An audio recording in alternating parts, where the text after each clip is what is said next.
Also, if you're wondering, I literally have my iPad here with notes for the video, and then on my laptop I have my portfolio that I'm referencing. So if my eyes are just going left and right, that's why. Bear with me. Hi everyone, I'm so glad you're here. If you're new here, my name is Caroline, aka Munch with Care, and I am so excited to be sharing my AP drawing portfolio that I spent so much time on and I received a 5 on. Yay! So let's hop right into the video. I want to begin because I don't think everybody's aware of what AP is, and basically it is college level classes that you can take in high school. Depending on how well you score on the exam, it can earn you college credits when you go into college. The merit of taking an AP class shows that you challenged yourself and took a more rigorous version of whatever standard high school class that is, whether that be calculus, physics, in my case drawing. There's a lot of different options, and it's also similar to something called IB program, but it's more specific to America, I think. And under the AP Art, there are 3 paths that you can choose. There is 3D design, 2D design, and drawing. The path that I chose was drawing, and basically what differentiates between 2D design and drawing, because 3D obviously is doing like sculptures and 3-dimensional art pieces.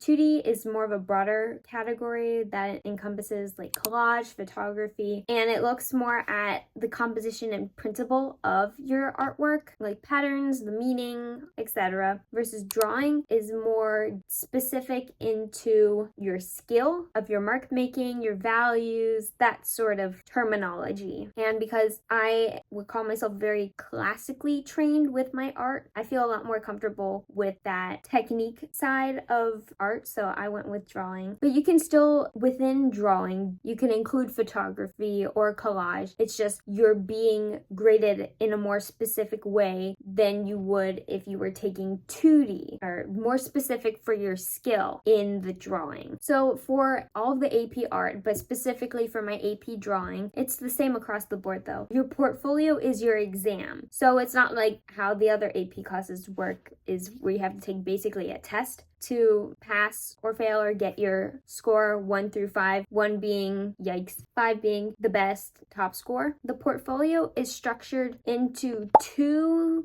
kind of 3, but technically 2 main parts. You have your sustained investigation, which are 15 images that show your practice, experimentation, and revision. And those 3 vocab words are very key in the whole process of creating your portfolio. If you take the class, you'll know how much they ingrain this in your brain. And if you are considering taking this, you'll get used to it, or you'll have to. And within that, you take pictures of any sketches, drawings, process photos. It's just all encompassed in these 15 images that show where you started at the beginning of the year, and then all the different paths that your creative process took you on. They don't want to see a linear path, which is very key, and I'll get more into that later in the video when I give some tips. It's basically just your thinking of how that connects with your inquiry, which is why I said that technically this is 2 parts, but it's kind of 3, because the written evidence is a part of the sustained investigation, and I could honestly classify it in its own category, but it is not attached to the selected works, which I'll talk about in a moment. The written evidence is, I think, only 100 characters max, including spaces, so very short, and it explains what ideas guided your portfolio. So it's what they call the inquiry, which typically is in the form of a question. And then you also have to write same 100 characters of how you develop that inquiry through practice, experimentation, and revision, which you can cite some of your different pieces within the sustained investigation. If this is all confusing you, I'm sorry. I'm not the best at explaining. Don't get too stressed, because they have you watch like so many videos before you submit this whole portfolio, like in the first semester. So please don't worry if this is all crazy. They break it down pretty well, I think. And then finally is the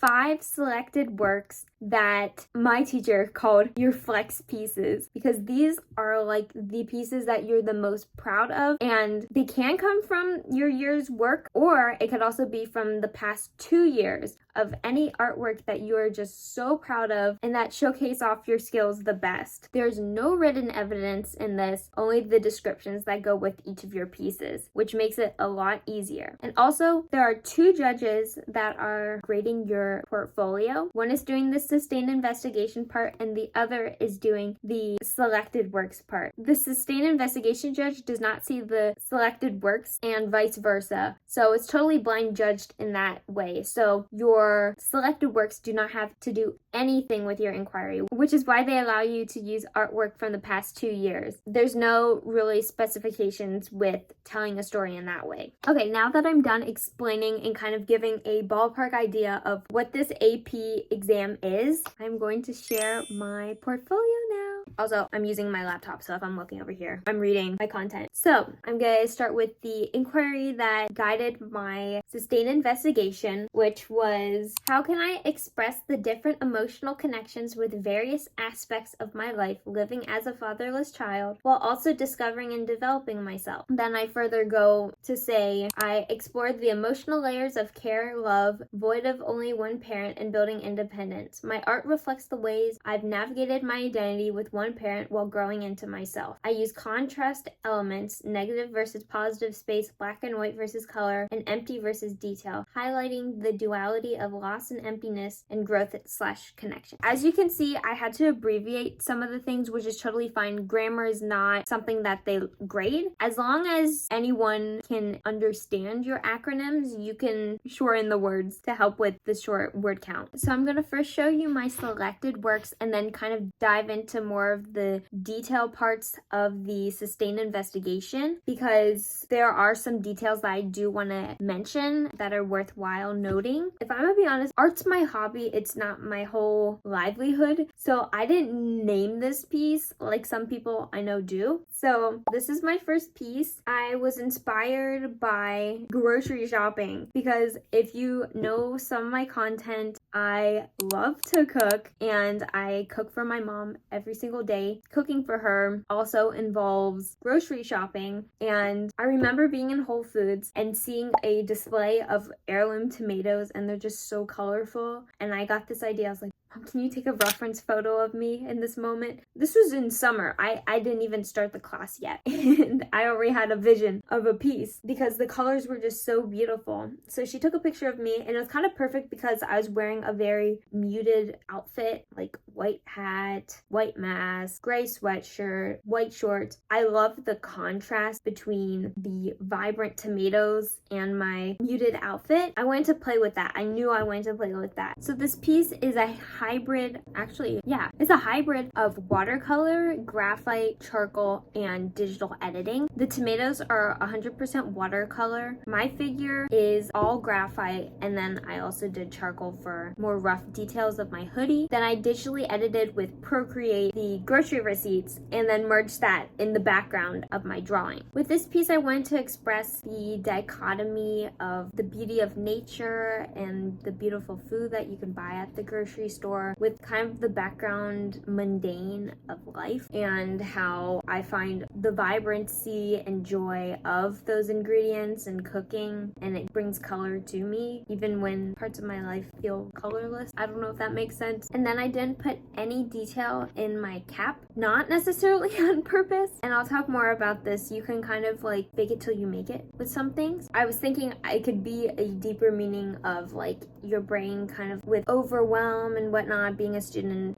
it kind of brings a mind serenity in the moment, contrasting with the busy collage of the receipts in the background. I kind of like how I was showing different methods of contrast in this piece. And I'd have to say the composition of this one is probably my favorite. I really enjoy the contrast in it, and I really loved how the collage receipts turned out in the background. Moving on, this is my second piece, and I was looking through because funny thing, before this class, I hadn't taken or drawn seriously in a class for 2 years. So I didn't really have much work experience before coming into this class. So I was looking through my old drawings from the art class I took 2 years ago. I was seeing how I was playing with tone tan paper. I loved how much colored pencil shows up on tone tan, and I was wanting to play with that. I, before this piece, had never seriously used colored pencil, so I was kind of going into this not knowing anything. Like, I didn't know anything before this piece about like layering colors and colorless blender and utilizing white to mix the tones. I knew nothing. So this was me just kind of like playing with colored pencil. For it being my first time using colored pencil, I'm pretty happy with it. What I did to make sure the color showed up the best was I did a bit of chalk pastel as my base on my purple shirt and my hair, and then I layered on top with the different colored pencils. And I was using a combo of Prismacolor and the Polychromos to do this piece. I really like how the space dye effect turned out on my shirt. It took so much time doing this piece because I was doing like every little stroke of hair with a colored pencil. Definitely did not know what I was getting myself into, especially it being a 11 by 14. So that was definitely a learning curve for me. And as you can see, this piece looks quite unfinished. But again, I worded it right.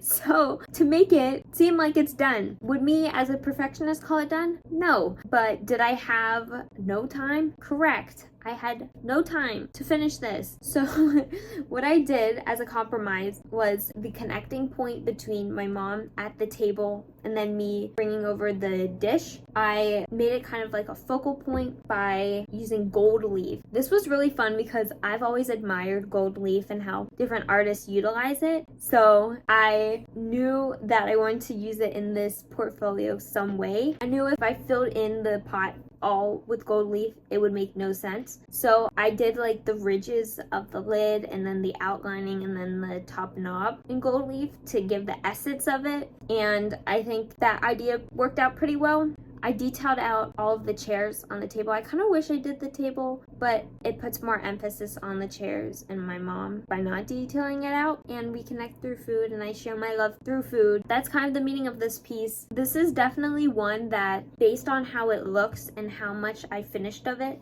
versus the actual time it took, you can't really tell. But it took me, I would say, at least 15 hours. It was too many late nights. This is my third piece. This one's kind of fun, but this was the one that I struggled with the most. And in the end, I am so thankful for the last minute idea I had for it. Because as you can see, my dog, Coco, is digitally edited in. And that was my saving grace for this piece.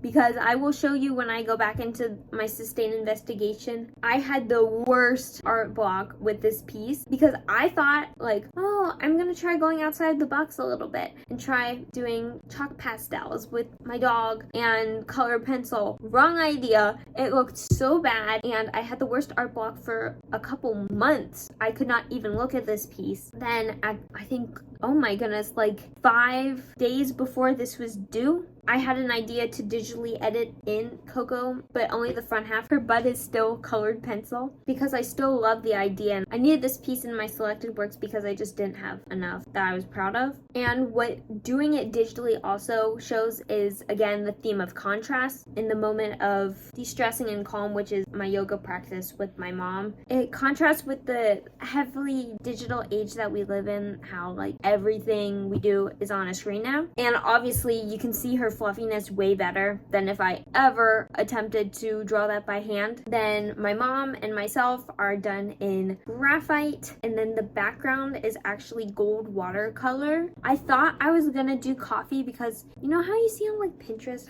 like the coffee stains or whatnot. I was like, oh my goodness, that's so cool. I don't know how they do it. It was a failed attempt for me. So then I was thinking, what else could I use? I used gold watercolor and it kind of gives that coffee effect. You can't see the gold because it's a photograph. And then I annotated on top because the annotations express how your brain can have all these thoughts in it and whatnot, and it's kind of like the contrast. Again, contrast. I'm saying so much contrast. Obviously, that's heavily present in my portfolio. Oh my goodness, I hate the lighting. Ooh, that might be better. Okay, sorry, I'm trying to figure this out. I love the contrasts with negative space and the use of negative space in this because I didn't fully detail out my mom and my clothing. It gives it a little more visual interest, I believe. And also I enjoyed the warmth that the background has, as well as Coco, my dog, which I think ties quite nicely. For my fourth selected work, I really pushed the box at this point. This was one of the last pieces I worked on the whole year. This was an idea that I've had since probably the first semester, but I didn't know how to articulate it. Like, you can have an idea in your brain, and then it just takes another level of thinking to then be able to articulate it on paper in the form of a piece of art. And so this one, I spent the most time creating the reference image of. How I did this was I took two images of my mom and I hugging, one with me on the left and her on the right, and then the other one of me on the right and her on the left. Then I merged it, but kind of like kept some pieces of her in it to kind of show the presence of my mom in the hug, but then I'm hugging myself. This was so hard to create. I finally came up with a composition that I liked, and what I was wanting to express with this piece was the complexities of growing up and individuating while still, being young and loving your mom and needing to rely on her. So I was trying to articulate all of those emotions in this one. I wouldn't say this is my favorite piece, but in this piece, I feel like I came a long way with my knowledge of using colored pencil, because in this, I use colored pencil for my skin and my hair. Then I did graphite for my clothing because I'm way more comfortable with graphite. And then, per the advice of my beloved art teacher, I connected back to my second piece of me wearing the purple shirt. I did a vignette by hand with chalk pastel to express a deeper connection with touch, because obviously when you're hugging, you're touching the person. And so I used my finger to add the color of the vignette to that. And then I connected back also with the second piece for the gold leaf as the negative space of my mom. And my fifth and final piece is kind of like the ending summary piece of my portfolio, kind of like where I started, and then now this is where I'm at in life. It's me looking into a mirror of negative space gold and then an outline of myself, because I'm sure this is very relatable. We don't know what our future is going to look like. It can feel very overwhelming sometimes. Also kind of curious, like, who am I going to become? That's what I wanted to express with this piece. I also wanted to play around with a new medium being pen, and I used Micron pen for this. It's not my favorite because, like I said, I'm much more comfortable with graphite, but I think the sketchiness of it kind of signifies the unknowns of the future, how it's not fully clear. I think that was a good choice to use this medium. I could have done much better with the mirror. I do not know how to draw wooden textures, and I also didn't have the time to, because I waited a little last minute for some of these pieces, so I was working with very limited time. And I know I really wanted to detail my figure in the mirror with graphite, like do it really realistic. I thought that would look kind of cool, but then it would take away from the meaning of the unknown of the future, so I kept it. And then obviously for time's sake, I couldn't do that, so I think it worked out. Obviously, hindsight, I could have done better, but given a lot of different variables, I am also proud of the work that I put in for this portfolio. Granted, it being my first AP and my first portfolio and my first time drawing in over 2 years. But in all honesty, I could not have done this without my teacher, especially since I'm homeschooled. I don't have that benefit of the in-person connection when you're dealing with a lot of pieces like you do in AP drawing. So for the limited time that I had with class time, with meeting with my teacher, I'm so thankful for all the tips that she gave me. She knew a lot about AP and how they judge and whatnot. So keep watching to the end of this video because I am going to be sharing the tips that she shared, I believe really helped me get a 5. I am finally back. If you are wondering why the lighting suddenly changed, it's because, I kid you not, the biggest thunderstorm, pouring rain, thunder, lightning, literally the worst conditions to film a video in. So I had to wait like an hour to resume this video, so apologies. Anyways, continuing, I want to switch to talking about the sustained investigation because that is worth most of your points for getting a 5, hopefully. And I was only working with 6 pieces and I ordered it like I would a story. So I was starting in the beginning with my tomato piece. I ordered it the same as my selected works, but you don't necessarily have to do that. That's just what made the most sense for my portfolio. And some people in my class had over 15 different pieces that they drew throughout the school year versus me, I only had, like I said, 6. So depending on your work speed, what types of works you're working on, it's going to be different for everyone. So what worked for me doesn't necessarily mean it'll work for you, but I wanted to show to the people that are really slow at drawing like me that it's okay if you do not have 15 pieces or more. You can have less and still manage to put 15 slides together. I honestly had a hard time at the end selecting 15 because I had too many slides, which is a good thing, but also a little tricky. So my first image was my tomato drawing, and then numbers 2 and 3 were my process photos of the final. And within the process photos, I also included annotations to express my thoughts because you have only, like I mentioned, 100 characters to write about each slide. So you can't really say much in that, but if you're wanting to tell them more, you can, in like what I did, Procreate, PowerPoint, you can use that to draw in, use text to add annotations to explain more of your process if anything's not clear or you're just wanting to give more information. Then images 4 through 6 was my toned paper piece with my mom at the table. And again, just as the tomato piece, I started with the final product and then did 2 process photos. Like you're gonna see in a little bit, you do not have to start with your final piece. My teacher always said for your portfolio, you wanna start strong and end strong because the first and last impressions are the ones that are the most lasting. So also keep that in mind. Put your non-refined pieces in the middle that are still relevant to your inquiry, and then put your best ones in the beginning and in the end. Image 7 was my 6th drawing that I did not include in my selected works because I never got to finish it because it was a very rough idea I had. I never finalized anything with it, but it does connect to the downward dog yoga drawing that I did, so I left it in to show revision and connect my ideas. Images 8 through 10 were the downward dog yoga drawing, and as you can see in this one, I reversed the method that I did for my first 2 drawings with putting the final result as my first slide. So like I said, it does not matter the order that you put your process with the final piece. Images 11 through 13 were more of my idea processes and how I connected the mirror piece and the hug piece together and how I expressed my inquiry through adding gold leaves. So I wanted to show the overlaps of those 2 pieces. Finally, for image 14, I showed my final hug photo, and then 15, I ended the same as my selected works with the mirror image.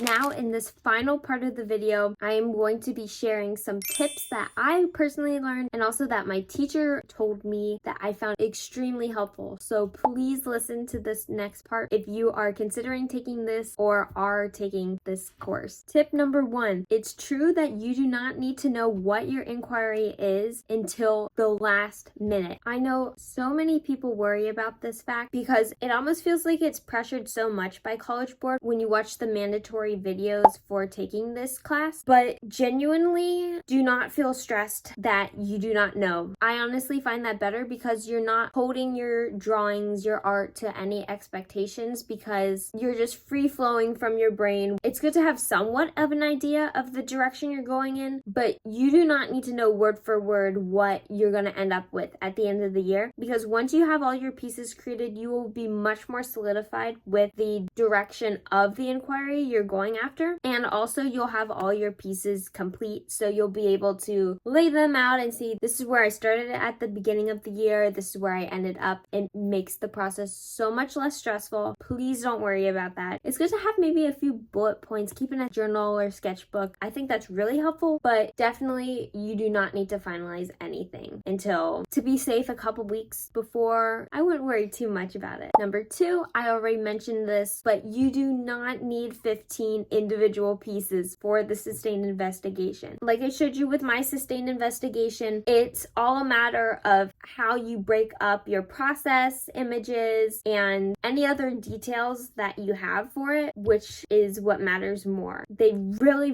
want to see the process. This is also leaning on to tip number 3. Do not forget process, experimentation, and revision. They keep ingraining those 3 words in your brain for a reason. When you're doing the written descriptions for your sustained investigation, please use those words in it. They will love you for that. They will give you all the sparkle points, trust me, because they are looking for those 3 themes in your portfolio. So if you use those words, it's showing a visual to written connection, which you will also learn is one of the aspects of the rubric that they grade you on. Not just the drawing and not just the written, they also grade on the connection between the two, which I find to be the most important. So make sure you have that nailed down. Tip number 4, when you have any sort of idea, even if it seems a little stupid to you in the moment, write it down, doodle it, whatnot. Any sort of composition like, oh, this could possibly be a cool drawing piece. Seriously, take a mental image and put it on paper, write it down,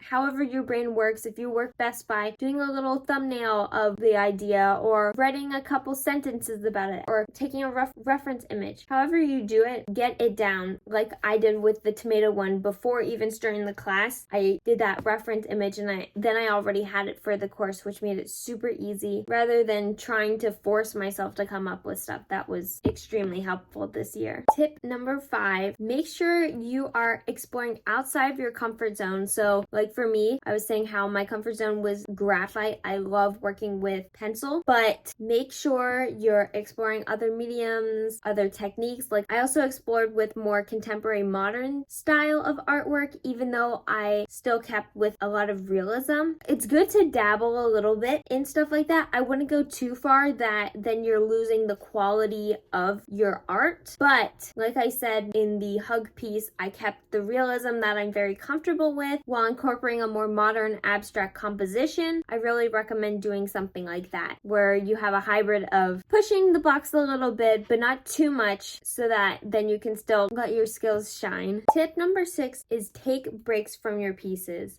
This was especially important for the downward dog one that I did because I had one original idea in my brain of what I thought would work, and then I hit a roadblock with that, and taking a couple months break from even looking at it, I literally just put it in a drawer. Did not even open that drawer for a month. It wipes your brain from any frustrations, thoughts that you have from it, and it honestly unlocked me to thinking creatively in a different way, hence why I incorporated digital into it. Even if you don't necessarily feel like you need it, I think it opens up another level or potential for new creativity. So I would definitely do that. Next, I could tell myself this time and time again, especially if there's any other perfectionists out there, do not overthink all of this, like the whole portfolio. It seems so big, and it is a big deal. Definitely, I'm not discounting that. I'm just saying about the expectations of the written part, connecting your inquiry to the pieces. Are the pieces expressing my ideas enough? Stuff like overthinking in that sense of the word. Trust me, you will understand and have a grasp on your pieces so much better in the second semester than in the first, because you've been working with these pieces for so long. You've watched all the College Board videos. It comes a lot more naturally to your brain at that point than when you're even starting the second semester. I would really be patient with yourself until the end of the second semester, like mid-late April at the latest, because then at that point you'll have a lot more vocabulary of knowing how to connect the different pieces, the ordering, whatnot. Don't overthink it. Really just try as much as you can. It's so hard to say this because this is stressful, but try and use this as a method of de-stressing and just putting out what your talent is. That's truly what this is a showcase of. You got this. My final tip is you do not need to have visually complete, like clearing all the white space artwork if you know how to explain your choices correctly. Because I work so slow with my art because of the amount of detailing in it, I selectively developed different areas so the piece was harmonious without taking all the extra time of filling in all of the white space. This might seem a little obvious to some of you, but I genuinely thought that for selected works I had to have Van Gogh complete art pieces, and this is not true. As long as you have a reason for your selective development, there is no pressure needed to finishing a piece. And honestly, depending on the piece, it can even be a little more invoking and interesting when not everything's complete, because it makes people ask more questions. I would really consider that, because you're not only doing AP art, you have potentially other AP courses that you're taking, you have all your other high school, you have your extracurriculars, you have social, whatever. You're not always doing art, and life happens. Life's so busy these days, so I would not stress about completing pieces if you know how to explain it correctly and you're not just like, oh, I don't have enough time. You have a genuine reason for why you're choosing your selective development, and that is it. I am so glad that I could share this with you. I really hope you found this information helpful if you're considering or enrolled in this course, because I know it seems, especially as a first-time AP taker, it can feel very daunting to take on such a big thing, especially because it's way different from any other AP course. I hope my tips were helpful. I tried to make them helpful. At least these were some of the tips that helped me with my portfolio. Thank you so much for watching. I really hope you enjoyed this video, and I will see you all next time.